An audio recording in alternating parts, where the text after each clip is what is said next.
தாவேக தமிழக வெற்றி கழகம் ஒரு கட்டமைப்பு இல்லாத ஒரு இயக்கட்சி. ரசிகர்களால் இன்றைக்கு தமிழ்நாட்டில் முதலமைச்சராக இருக்கிறார். விஜய் மீது அவர்களுக்கு இருக்கக்கூடிய அந்த அன்பு, பாசம், அந்த வெறி எல்லாத்தையும் வச்சுதான் முதலமைச்சர் ஆயிருக்காரு. ஒழிய ஊழல்வாதிகளையே நான் இணைச்சு கொள்ள மாட்டேன்னா கட்சியை ஒண்ணுமே பண்ண முடியாது. ஒவ்வொரு கட்சியிலையும் ஊழல்வாதிகள் இருப்பாங்க, குற்றம் சாட்டப்பட்டிருக்காங்க, கொலையாளிகள் இருப்பானுங்க, எல்லாமே வித்தியாசம் இருப்பாங்க. அரசியல் களத்துல நீ பெரியவனா நான் பெரியவனாங்கிறதா முக்கியம். ஏன் ஸ்டாலின்லாம் ஊழல் செய்யலையோ, துணை முதலமைச்சர் உதயநிதி ஸ்டாலின்லாம் ஊழல் செய்யலையோ, அவங்க எல்லாம் வழக்கு ஊழலே செய்யாம தான் இருக்காங்களா? ஆமா சார், இப்ப கம்யூனிஸ்ட் கட்சியில இருந்து ஊழல் செய்ததுக்காக ஒருத்தர் வெளியே அனுப்புறாங்க. கம்யூனிஸ்ட் கட்சியில இருந்து அவர் வந்து தாவேக்கெல்லாம் இணைகிறாரு. கம்யூனிஸ்ட் ஆல்ரெடி அவங்களோட அலையன்ஸ்ல இருக்காங்க. இது ரொம்ப பெரிய முரணா இருக்கே சார், அதனாலதான் கேட்கிறேன். அதுதான் அரசியல். அதிமுகவுடைய எதிர்காலம் என்னவா சார் இருக்கும்? எடப்பாடியார் தலைமையை விட்டு போய் ஒரு மிகச்சிறந்த ஒரு மக்கள் பேராதரவு பெற்ற ஒருத்தருக்கு எல்லோரும் சேர்ந்து தேர்ந்தெடுத்தா கட்சி வளர்றதுக்கான வாய்ப்பு இருக்கு. அப்படி யார் இருக்காங்கன்னு நினைக்கிறீங்க சார்? எல்லோரையும் ஒருங்கிணைக்கணுங்கிற நிலைப்பாட்டோடு தான் அவர் செயல்படுற மாதிரி நான் பார்க்குறேன். அவர் அரசியல் களத்துக்கு, தமிழ்நாட்டு அரசியல் ரொம்ப ரொம்ப தேவையான ஒரு இளைஞர். முஸ்லிம்களுக்கு என்னைக்கு எதிர்த்தாரோ அவருக்கு பெரிய முஸ்லிம்கள் வந்து சாத்தானி முஸ்லிம்கள் சாத்தானின் பிள்ளைகள் சொன்னார். அதுக்கு எக்ஸ்பிளனேஷன் கொடுத்தாரு இல்லையா? என்ன கொடுத்தாரு? நான் அப்படி பேசினாலும் முஸ்லிம்கள் எனக்கு ஓட்டு போடுவாங்களான்னு கேட்டார். மத்தியில் வந்துட்டு பாஜக அரசு வந்து எப்படி செயல்படுது? இந்த பாரதிய ஜனதா கட்சியை பொறுத்த வரைக்கும் அவங்க ஆர்எஸ்எஸ் பின்புலத்தில் ஆட்சியை கொண்டு போயிட்டு இருக்காங்க. அதனால ஆர்எஸ்எஸ்ஸை பொறுத்த வரைக்கும் இந்தியாவில் இருக்கக்கூடிய இஸ்லாமியர்கள் வந்து இரண்டாம் தர குடிமக்களாக இருக்கணுங்கிறது அவர்களுடைய நிலைப்பாடு. அவர்களுக்கு ஓட்டு இருக்கக்கூடாது. அவர்களால் இந்த நாட்டுக்கு ஆபத்துண்டு.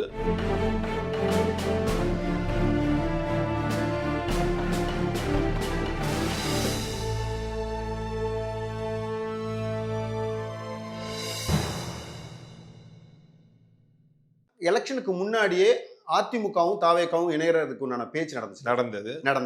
இப்போ அது சேரலைங்கிறது தான் பிரச்சனை. இந்த சேரலைங்கிறதுக்கு அப்புறம் தான் அதிமுகங்கிறது ஊழல் கட்சின்னு விஜய் அவர்கள் வந்து குற்றம் சாட்டினார் இல்லையா? இப்போ அந்த கட்சியில இருக்கிறவங்க எல்லாரும் அங்க போய் சேர்றது எந்த விதத்தில் நியாயமா இருக்கும்? இப்போ ஊழல் கட்சின்னு சொன்ன டீம்ல இருந்தவங்க எல்லாம் தான் அங்க போறாங்க. அப்ப அவங்களும் ஊழல்வாதிகள் தானேன்னு கேட்கிறேன். சார், இது அரசியல் கலை சார். நீங்க முதல்ல புரிஞ்சுக்கணும். ஊழல் கட்சின்னு அப்படி பார்த்தா அமைச்சர்கள், அதிகாரி, நிறைய பேர் பொறுப்புல இருந்தவங்களும் அவங்க மீது பல்வேறு குற்றச்சாட்டுகள் இருக்க செய்யும்.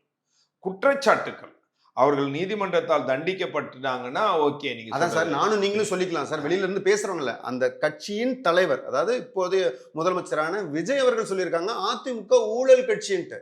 அப்ப அங்க இருந்து வர்றவங்களை எப்படி அதிமுக ஊழல் கட்சின்னு சொன்னா அந்த தலைமையில் இருக்கக்கூடிய சொன்னாங்க. இவங்க அதிமுக ஊழல் நாங்க என்ன சொல்றாங்க, சட்டப்படி அதை அணுகிறோம், கட்சியில இருந்து விலகிறோம், எங்கள் பதவியிலே ராஜினாமா பண்றோம். அப்ப பண்ண ஊழல்லாம் போயிடும். அது பண்ண ஊழல்கள்னா சட்டப்படி அவங்க எதிர்கொள்ள போறாங்க. ரெண்டாவது, அரசியல் களத்துல இன்னைக்கு என்ன தெரியுமா, தாவேக தமிழக வெற்றி கழகம் ஒரு கட்டமைப்பு இல்லாத ஒரு இயக்கட்சி. அது உண்மை. ரசிகர்களால் இன்றைக்கு தமிழ்நாட்டில் முதலமைச்சராக இருக்கிறார். அது அவருக்கு மீது தனிப்பட்ட ஒரு விஜய் மீது அவர்களுக்கு இருக்கக்கூடிய அந்த அன்பு, பாசம், அந்த வெறி எல்லாத்தையும் வச்சுதான் முதலமைச்சர் ஆயிருக்காரு. ஒழிய கட்டமைப்பா, கொள்கையா, அதெல்லாம் பார்த்தா நம்ம பெருசா பேச முடியாது. நான் பிராக்டிக்கலா பேசுறேன். அப்போ அந்த கட்டமைப்பு, கொள்கையெல்லாம் உருவாக்குறதுக்கு ஒரு கூட்டம் தேவை. அந்த கூட்டத்தை வச்சுட்டு அவர் என் கட்சியில அவங்களுக்கு இப்ப குற்றம் சாட்டப்பட்டவர்களுக்கு இவர் தளபதி விஜய் சப்போஸ் விஜய் அவர்கள் உங்களுக்கு அமைச்சர் பதவியோ இல்ல வாரிய தலைவர் பதவியோ கொடுத்தாருன்னா நீங்க கேட்கறது நியாயம். கட்சியில சேரவங்களை கூட சேர்க்கக்கூடாதுன்னா இது எந்த விதமான பொலிட்டிக்கல் வியூன்னு தெரியல. கட்சியில வராங்க, சேர்த்துக்கிறேன். அரசியல் களத்துல திமுக பெருசா தாவேகா பெருசா என்ற நிலையில இருப்பாங்க. எனக்கு யார் என்னுடைய கட்டமைப்பை உருவாக்குறதுக்கு நான் இருப்பேன். அரசியல் சார் இது. அந்த அரசியலை என்னுடைய கட்சியை வலுப்படுத்துறதுக்கு ஒவ்வொரு கட்சியும் தான் இருப்பாங்க. நீங்கள் அரசியல் களத்துக்கு வந்ததுக்கு அப்புறம் முழுக்க நான் இப்படிதான் என்னால இது நேர்மை மட்டும்தான், ஊழல்வாதிகளையே நான் இணைச்சு கொள்ள மாட்டேன்னா கட்சியை ஒண்ணுமே பண்ண முடியாது. ஒவ்வொரு கட்சியிலையும் ஒவ்வொரு இதுலையும் ஊழல்வாதிகள் இருப்பாங்க, குற்றம் சாட்டப்பட்டிருக்காங்க, கொலையாளிகள் இருப்பானுங்க, எல்லாமே வித்தியாசம் இருப்பானுங்க. அவர்களை சரியான முறையிலே களை எடுத்து அவர்களை முக்கியத்துவம் கொடுக்காம வைக்கலாமே தவிர அவங்கள கட்சியிலே சேர்த்துக்கிற கூடாதுன்னா அந்த கட்சியை வலுப்படுத்த முடியாத சூழ்நிலை வந்து. அதான் சார், மக்கள் இணையறத கேள்வி கேட்கவே முடியாது சார். ஒரு 25 லட்சம் பேர் வந்து சேர்ந்திருக்காங்கிறதுல மக்கள் ஒவ்வொருத்தவங்களையும் இவன் கஞ்சா வியாபாரியா, இவன் வந்து கொலைகாரனா அப்படின்னு செக் பண்ண முடியாது. கரெக்ட் தான். பட் ஒரு பொறுப்புல இருக்கிறவங்கள பார்த்தாலே, அதுவும் என்னன்னா அந்த கட்சி மேல நீங்க சொன்ன புகாரே அதுதான். இப்போ ஒண்ணுமே இல்ல சார். இப்போ வந்து இது நாள் வரைக்கும் நான் பண்ணதெல்லாம் வந்து தவறு அப்படின்னு சொல்லிட்டு, நாளை பின்ன வந்து எப்படி வந்து ஓபிஎஸ் அவர்கள் வந்துட்டு திமுகல சேரும்போது எவ்வளவு பெரிய கடுமையான விமர்சனங்கள் வைக்கப்பட்டதோ, அதே மாதிரி எடப்பாடி அவர்கள் வந்தாலே சேர்த்துக்கோங்கிற ஒரு மனநிலையில தான் இருக்கு எனக்கு இப்போ. இல்ல அதான் சொல்றேனே. இப்போ ஓபிஎஸ் மீது குற்றச்சாட்டு இருந்தாங்க, சேர்த்துக்கிட்டாங்க. வைத்தியலிங்கம் மீது குற்றச்சாட்டு இருந்தது, ஊழல் புகார்கள் இருந்தது, சேர்த்துட்டு அந்த வழக்க கூட வாபஸ் பண்ணாங்க. செந்தில் பாலாஜி மேல இவங்களே பகிரங்க குற்றச்சாட்டு சொன்னாங்க, சேர்த்துக்கிட்டாங்க. பி டீம், பிஜேபியினுடைய பி டீம்னு கமலஹாசன் சொன்னாங்க, கூட்டணியிலே சேர்த்துக்கிட்டாங்க.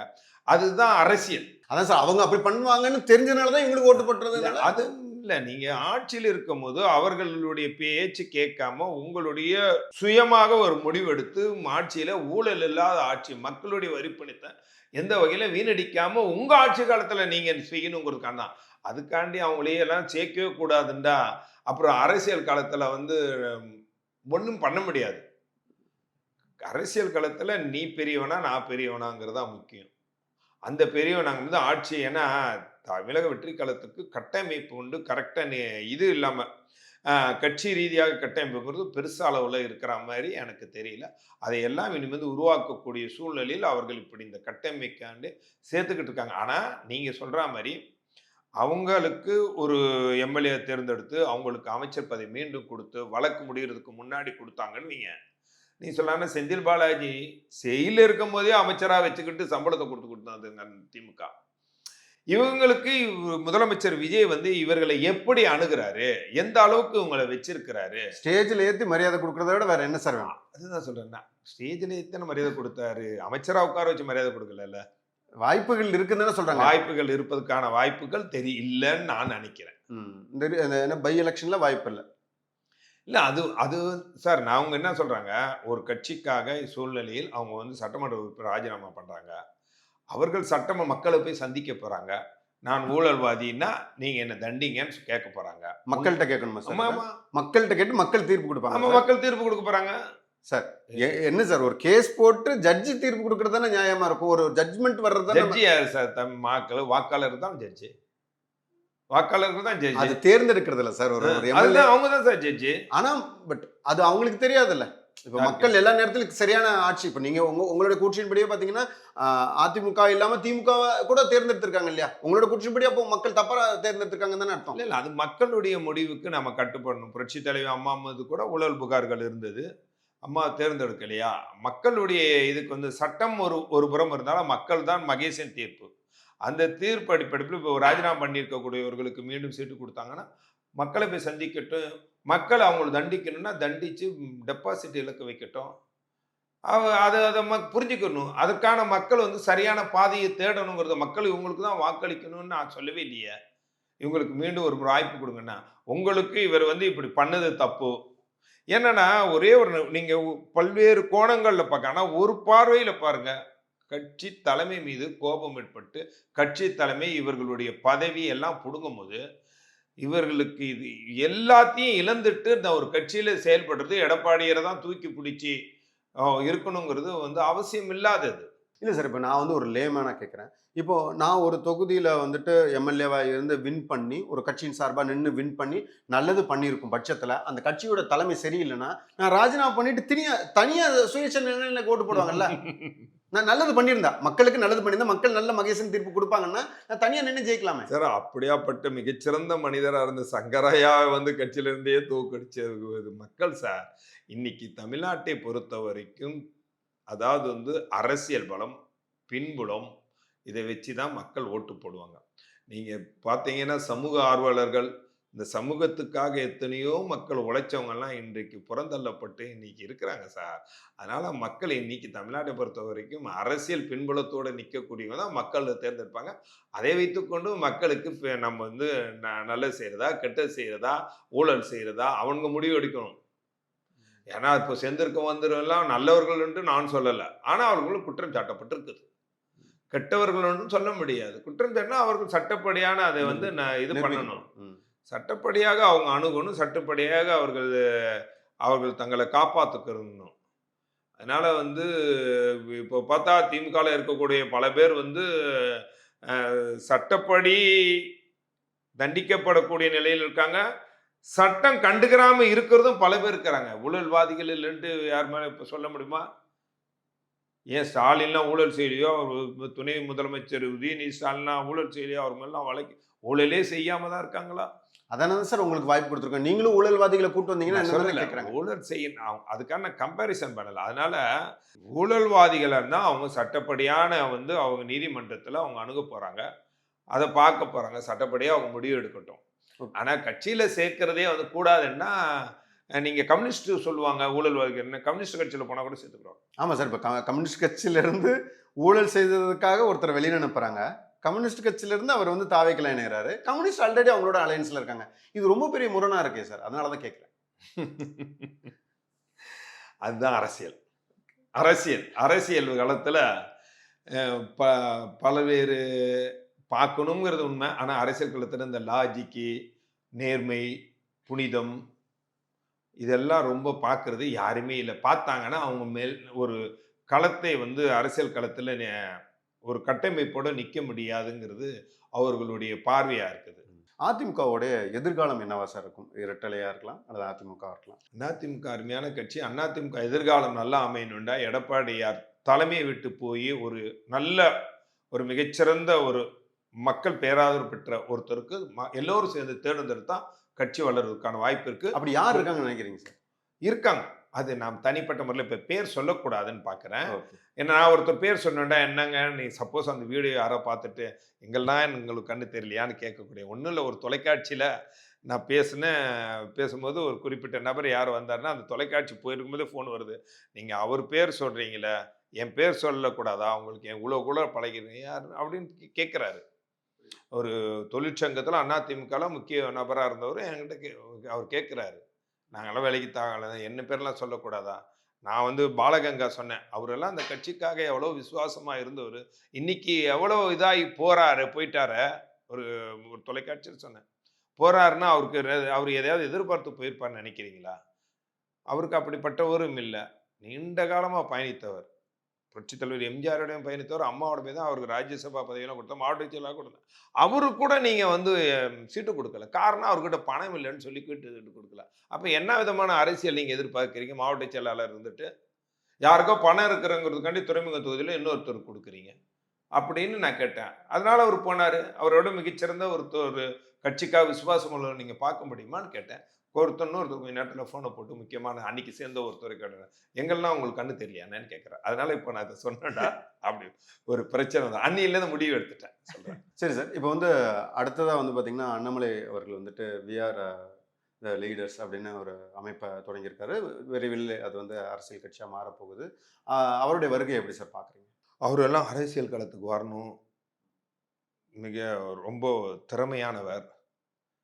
நான் அவரோட கூட போய் கொஞ்ச நாளைக்கு முன்னாடி கூட போய் பேசினேன். அவரோட பேசினேன். அதுக்காண்டி நான் தாவேக்கா விட்டு போறதுக்காக பேசல. அவருடைய அழைப்பின் நாங்கலாம் நான் அவரோட போய் பேசக்கூடிய வாய்ப்பு கிடைத்தது. அப்ப கூட அவர்கிட்ட சொல்லும்போது கூட அவர் சொன்னாரு, உங்க மேல இப்படி ஒரு முத்திரை குத்தப்பட்டிருக்கு. அந்த முத்திரையை எடுக்கிறதுக்கான என்ன நடவடிக்கை நீங்க எடுத்தீங்கன்னா தான் உங்க கட்சி இதா இருக்குமான்ட்டு. அண்ணே நான் நீண்ட காலமா முஸ்லீம்களோட பழகுனவனே." அவர் சொன்னது. நான் பெங்களூர்ல இருக்கும்போதே கேட்டு பாருங்கண்ணே. அப்படிப்பட்ட முஸ்லீம்களுக்கு நான் நிறைய முஸ்லீம்களோட பழகுனவனே. நான் கட்சியில இருந்தேன். அதனால அந்த கட்சியில வந்து அப்படிப்பட்ட நிலைச்சு. ஆனால் என்னுடைய கட்சி மதசார்பற்ற கட்சி அப்படின்ட்டு அப்படி நிலைமை தான் எடுத்திருப்பேன். எனக்கு வந்து நான் கூட சில விஷயங்கள வச்சேன். அது கடைசியா அவர் நடந்த அந்த இதுல கூட பேசினாரு. மதம், ஜாதி ஒரு சாக்கடைன்னு பேசினாரு. வீட்டில போட்டுட்டு வந்துருங்க. வீட்ல போட்டு வந்துருங்க. ஒவ்வொருத்தர் மதையும் உங்க வீட்லயே வச்சுங்க. அவரு வந்து அவரை பொறுத்த வரைக்கும் எந்த சமூகத்துக்கு எதிரானவரா என் பார்வையில அவருடைய பேச்சிலேருந்து தெரிஞ்சது. ஆனா அவர் இருந்த கட்சி வந்து அவரை வந்து அந்த அளவுக்கு தள்ளினாங்க. அந்த கட்சியினால வந்து அவர் வந்து ஒரு தள்ளப்பட்டார். அவர் பேசினார். முஸ்லிம்களுக்கு எதிரான அவர் பேசினாரா இல்லைன்னா, அது இந்துத்துவ மனநிலையோட பேசினது தெரிஞ்சது. அதனால வந்து அவருடைய நிலைப்பாடு வருங்காலங்கள்ல வந்து எல்லோரையும் ஒருங்கிணைக்கணுங்கிற ஒரு நிலைப்பாட்டோட தான் அவர் செயல்படுற மாதிரி நான் பார்க்கிறேன். அவர் அரசியல் களத்துக்கு தமிழ்நாட்டு அரசியல் ரொம்ப ரொம்ப தேவையான ஒரு இளைஞர். இப்போ வந்துட்டு அதிமுக, திமுக இரு பெரும் கட்சிகளுடைய ஆட்சிகளுடைய வெறுப்பு இருந்ததுதான் வந்து தாவேக்காவுடைய வெற்றிக்கு காரணம்னு நிறைய பேர் சொல்ல கேட்க முடியுது. அப்போ ஏன் வந்து சீமான் அவர்களுடைய நாம் தமிழர் கட்சிக்கு வந்து ஓட்டு விழல? அவங்க ஏன் வின் பண்ணல அப்படிங்கிற கேள்வியும் ஒரே நேரத்துல வருதுல்ல சார்? சார் சீமான் வந்து மேடை பேச்சுகளே தன்னை வெளிப்படுத்துறதுக்காண்டி பல்வேறு பொய்களை சொல்றாருன்னு எல்லாத்துக்கும் தெரியும். ஆமக்கரியிலேருந்து, அணுகுண்டுலேருந்து, AK-47ங்கிறது எல்லாம் சொல்றது 54ங்கிறது எல்லாமே பொய், பித்தலாட்டம். மேடைக்கு இருக்கான்னு என்ன வேணா கத்திட்டு போலாம். அதெல்லாம் மக்கள்லாம் அவ்வளோலாம் முட்டாள் இல்ல சார். 8% ஓட்டு 4% எப்படி குறைஞ்சது? அந்த இளைஞர்கள்லாம் வந்து ஒரு புதுமையை தேடுனாங்க. திமுக, அதிமுகவுக்கு மாற்றாக ஒரு இயக்கத்த இவரு சொன்னதெல்லாம் வந்து அவங்க நினைச்சுக்கிட்டு ஏத்துக்கிட்டா மாரி இருந்தது. ஆனா, அவர் என்னைக்கு அவர் வந்து பெரியாரை கையில் எடுத்தாரோ, அவருக்கு பெரிய மைனஸ். முஸ்லிம்களுக்கு என்னைக்கு எதிர்த்தாரோ அவருக்கு பெரிய முஸ்லிம்கள் வந்து சாத்தானி முஸ்லிம்களுக்கு சாத்தானின் பிள்ளைகள்னு சொன்னார் தெரியுமா? அதுக்கு எக்ஸ்பிளனேஷன் கொடுத்தாரு இல்லையா? என்ன குடுத்தாரு?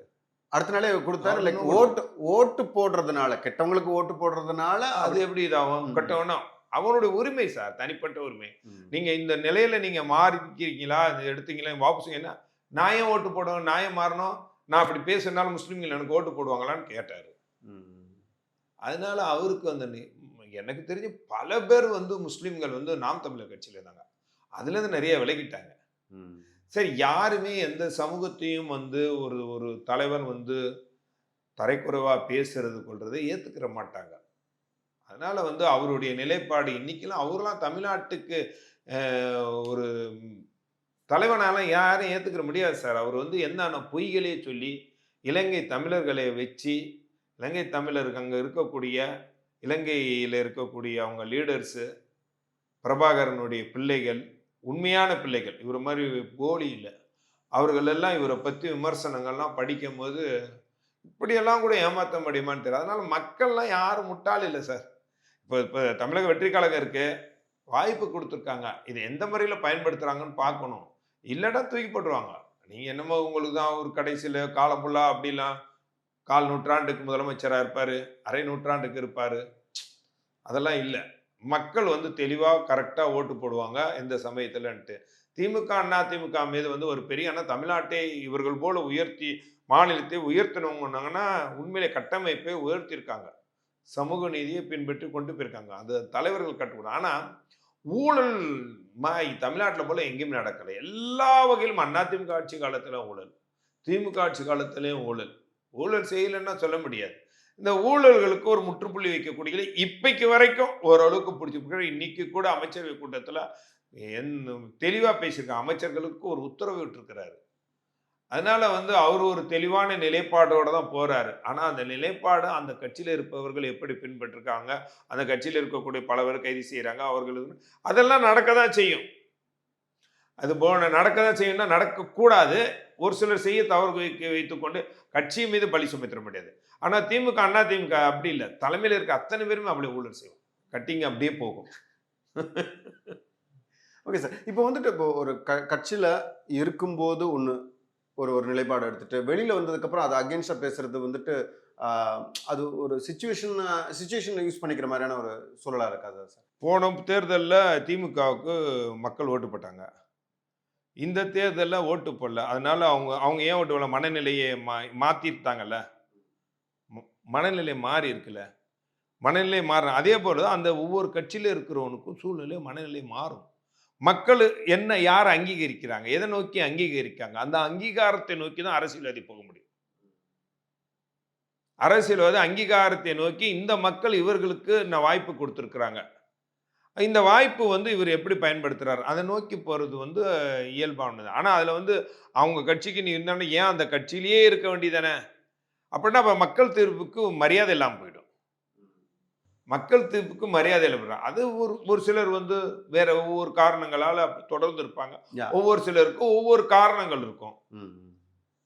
அந்த காரணங்கள் சிலர் நீங்க சொல்ற மாதிரி ஒரு கட்சின்னு நீங்க ஒரு வகையில நீங்க சொல்லக்கூடிய எது விஷயத்த ஒரு கட்சியிலே இருந்து பெருசா பணம் காசு எல்லாத்தையும் கொள்ளடிச்சு கோடிகளை சேர்த்துட்டு அதை பாதுகாக்கிறதுக்காண்டி இன்னொரு கட்சிக்கு போறான் தெரியுமா? அவர்களை கண்டிப்பா சேர்க்கக்கூடாது அப்படிங்கிறது நம்மளுடைய பொதுமக்களுடைய கருத்து. என்னுடைய கருத்து அதான். அதுதான். ஆனா அரசியல் இது அரசியல். எண்டுல ஒரு அரசியல்னு ஒரு வேர்டு வந்து அரசியல்ல வந்து இது போன்ற நிலைமைகளை வந்து அப்படி எடுத்தா நல்லது. அது எடுக்கிற மாதிரி யாரும் தெரியலங்கிறது வருத்தம் நம்மன விஷயம். இப்போ அரசியல் சூழலா எப்படி சார் இருக்கு? 90ல இருந்து அரசியல் களத்துல இருக்கேன். ஏப்பா. ம். 90ல நான் 88லயே அரசியல் களத்துக்கு வந்தேன். 90லயே நான் அரசியல் களத்துல தான் நான் இருக்கிறேன். 35 வருஷம் ஆயிடுச்சு நானு. ம். நான் யாரும் சொன்னா நம்ம 35 வருஷத்துக்கு மேல அரசியல் களத்துல தான் இருக்கேன். இப்ப எல்லாம் வந்து அன்னைக்கு இருந்தது வந்து கொள்கை பிடிப்பு, எதிர்பாரா ஒவ்வொருத்தரும் சார் அன்னைக்கும் நல்லவர்களும் இருந்தார்கள், கெட்டவர்களும் இருந்தார்கள். இப்போ நல்லவர்களும் இருக்கிறார்கள், கெட்டவர்கள் அதிகமாக இருக்கிறார்கள். அவ்வளவுதான் உண்மை. ம். அரசியல் காலத்துல ஒன்றும் பெருசா வந்து எல்லாத்துக்கும் தங்களுக்கு சுயநலம் அன்னைக்கு பொதுநலம் நிறைய இருந்துச்சு. இன்னைக்கு சுயநலம் அதிகமா இருக்கு. மத்தியில வந்துட்டு பாஜக அரசு வந்து எப்படி செயல்படுது? இஸ்லாமியர்களுக்கு எதிரான குற்றச்சாட்டுகள் அதிகமாகவே நடக்கிறதாக வந்து தொடர்ந்து பேசப்படுது. அதை நீங்க எப்படி சார் பார்க்குறீங்க? இந்த பாரதிய ஜனதா கட்சியை பொறுத்த வரைக்கும் அவங்க ஆர்எஸ்எஸ் பின்புலத்தில் ஆட்சியை கொண்டு போயிட்டு இருக்காங்க. அதனால ஆர்எஸ்எஸ்ஸை பொறுத்த வரைக்கும் இந்தியாவில் இருக்கக்கூடிய இஸ்லாமியர்கள் வந்து இரண்டாம் தர குடிமக்களாக இருக்கணுங்கிறது தான் அவர்களுடைய நிலைப்பாடு. அவர்களுக்கு ஓட்டு இருக்கக்கூடாது. அவர்கள் வந்து அவர்களால் வந்து இந்த நாட்டுக்கு ஆபத்துண்டு மக்களிடம் பொய்யான பிரச்சாரத்தை இந்து சகோதரர்களோட விளைக்கிறாங்க. அதுதான் வந்து முஸ்லிம்களை இரண்டாம் தர குடிமக்கள் ஆக்கிறதுக்கான ஓட்டுரிமை பிடுங்கிறதுலேருந்து பல்வேறு விஷயங்களை கையில் எடுத்து இன்றைக்கு வந்து ஒவ்வொரு பிரச்சனைகளையும் உருவாக்குறதுன்னா அரசியல் நோக்கத்துக்காக உருவாக்குறாங்க. அதை வந்து பிஜேபி வந்து என்ன பண்றாங்க, அதை அப்படியே ஃபாலோ பண்றாங்க. அதனால அவர்களுக்கு எதிரான நடவடிக்கைகள் நிறையவே நடந்துருச்சு. முஸ்லிம்களுக்கு எதிராக நடக்க வேண்டிய எதுவுமே இல்லை. சிஏஎம் அது இப்போ ஒன்றும் இல்லை. ராஜ்யசபாவில் தனி மெஜாரிட்டி வந்துருச்சுன்னா ஒன்றும் இல்லை. இப்போ வரையறை வருது, தொகுதி மறுவரை வருது. அதோட ஒரே நாடு ஒரு தேர்தல் வரப்போகுது. இதுக்கப்புறம் பாருங்க பொது சிவில் சட்டம் வந்துடும். அதுக்கப்புறம் பாருங்க முஸ்லிம்களுக்கு பல்வேறு சிஐ தான் வந்துச்சு. என்பிஆர் என்ஆர்சி இன்னும் வரல. இதெல்லாம் ரொம்ப கடுமையான சட்டங்கள். இதெல்லாம் வந்து ராஜ்யசபால அவர்களுக்கான பிரதிநிதித்துவம் முழுமையாக மெஜாரிட்டி கிடைக்கும் போது முஸ்லிம்களுக்கு எதிரான, கிறிஸ்தவர்களுக்கு எதிரான எல்லா நடவடிக்கையும் நடக்கும். அதுக்குண்டான எதிர்ப்பு வந்து தாவேக அரசு சிஎம் விஜய் அவர்கள் வந்து எந்த அளவுக்கு மேற்கொள்வார்னு நினைக்கிறீங்க? இல்லை, அவர் வந்து மதசார்பற்ற ஒரு ஆட்சியை நடத்துறாரு. சமூக நீதி ஆட்சியாக தான் பார்க்கணும். அவர் வந்து இப்போ அந்த மாடு வெட்டுறதுக்கு உயர்நீதிமன்றம் வந்து தடைப்பட்டதை கூட அது உச்ச நீதிமன்றத்தில் போய் அந்த தடையை உடைச்சிட்டு வந்திருக்காங்க. அதே மாதிரி இந்த இடஒதுக்கீடு விஷயத்தில் இப்போ நீதிமன்றம் ஒரு உத்தரவு போட்டிருக்கிறாங்க. முஸ்லீம்களுக்கு புதிதாக முஸ்லீம் ஆனவர்களுக்கு அந்த இடஒதுக்கீடு இல்லைன்ட்டு அதுக்கும் வந்து உச்ச நீதிமன்றத்தில் போயிருக்காங்க. இப்போ அவர்களை பொறுத்த வரைக்கும் வந்து சிறுபான்மை மக்களை அரவணைத்து ஆட்சி செய்யணுங்கிற நிலைப்பாட்டில் இருக்கா. அவர்களுக்கு எந்த விதமான பிரச்சனை ஏற்படாது, பாதுகாப்பாக இருப்பேன்னு சொல்லி விஜய் உறுதி கொடுத்துருக்காரு. அந்த வகையில் வந்து போக போக தான் தெரியும். அவர் நம்மளை பாதுகாப்பான அடிப்படையில் தான் இன்னைக்கு நீங்கள் நம்பினா நம்பட்டீங்க, காலங்காலமாக திமுகவுக்கு ஓட்டு போட்ட முஸ்லீம்களும் கிறிஸ்தவர்களும் எப்படி ஒரே கணத்தில் மாறி மோர் தென் 60% சிறுபான்மை மக்கள் விஜய்க்கு ஓட்டு போட்டாங்க சார். பெரும்பாலான ஓட்டுக்கள் சிறுபான்மை மக்களுடைய ஓட்டு சார் விஜய்க்கு கிடைச்சது. ரொம்ப நன்றி சார், உங்களுடைய நேரத்தையும் காலத்தையும் பகிர்ந்துக்கிறதுக்கு ரொம்ப நன்றி.